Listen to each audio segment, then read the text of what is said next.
So today we know that their relationship changes. All of us know that it will grow and become stronger and better. Indeed, this is a day of hope, a day in which Katelyn and Daryl demonstrate their commitment, their devotion, their mutual respect, as well as their faith and love in one another. And you who are gathered here as witnesses are called to continue your support and your encouragement as they unite in marriage. Now, we all know that marriage is more than two people standing up here repeating vows. There's an art to any creative activity, and so too in marriage. Part of the art of marriage is finding rooms for things of the Spirit. So to you too, I say continue in your search for the good and the beautiful in this life. Part of the art of marriage is being flexible. So in your marriage, cultivate flexibility, patience, understanding, and a sense of humor. And most important, develop the capacity to forgive and heal your differences day by day. Always remembering that love will prevail.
Presence of our family and friends, I, Daryl, choose you, Katelyn, I, Daryl, choose you, Katelyn, to be my wife. to be my wife, To have and to hold from this day forward, to have and to hold from this day forward, for better, for worse, for better, for worse, for richer, for poorer, for richer, for poor, in sickness and in health, in sickness and in health, in joy and in sorrow, in joy and in sorrow, to love and to cherish, to love and to cherish, and to be faithful to you alone. and to be faithful to you alone. This is my solemn vow. This is my solemn vow.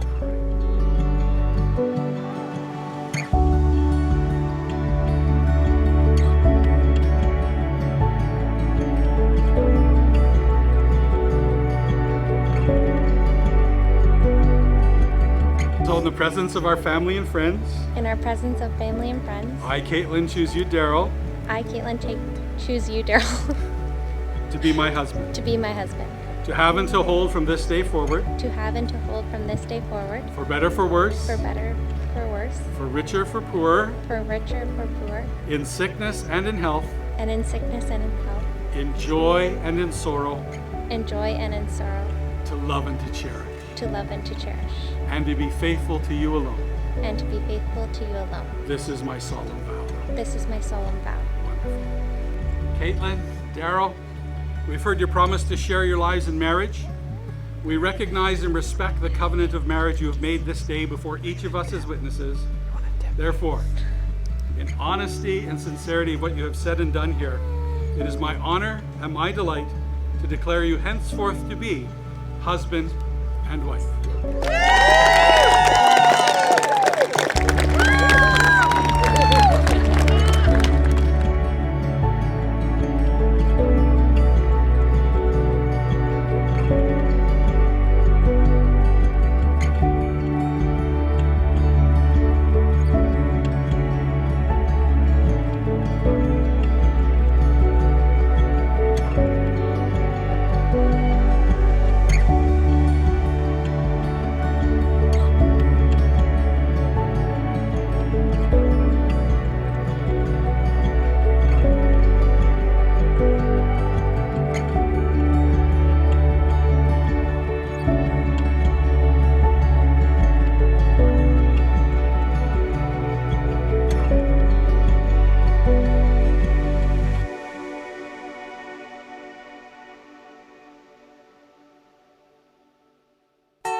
can promise you now, this love that I feel for you always will be. Well, you're not just time that I'm killing.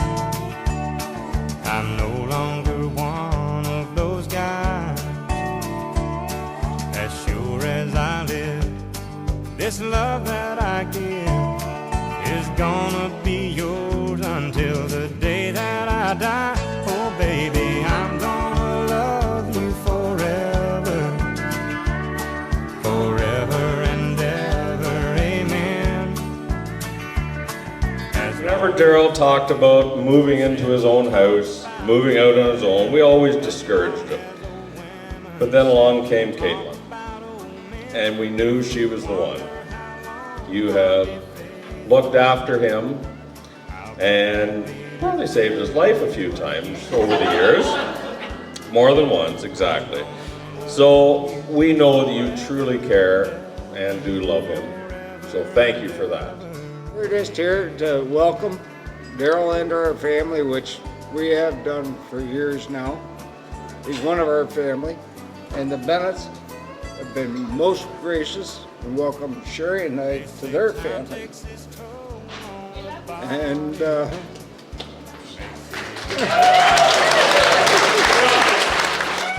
it was probably around when Katelyn turned 16, I seen Daryl's interest starting to rise. He'd be over. Katelyn would pick him up. We'd be at the bar. Katelyn would pick him up. Again, how are we so oblivious? There was one time we were at Rob and Pat's, and I was standing in their living room introducing her to them. Meanwhile, Katelyn had already basically been living there. I remember saying to them, Daryl is going to marry her one day. And a few years later, here we are. I'm sure our tech teachers cringed when they saw Bennett and Coons on the same class list. Probably most teachers, except maybe our math teachers who were just glad Daryl had somebody to copy his homework off of. In fact, Daryl and I even went to trade school together. I had many frustrating mornings having to physically drag Daryl out of bed. It's just too bad once we sat down in lecture, he continued to sleep and didn't just copy my homework like he did in high school, or we would have passed together the first time.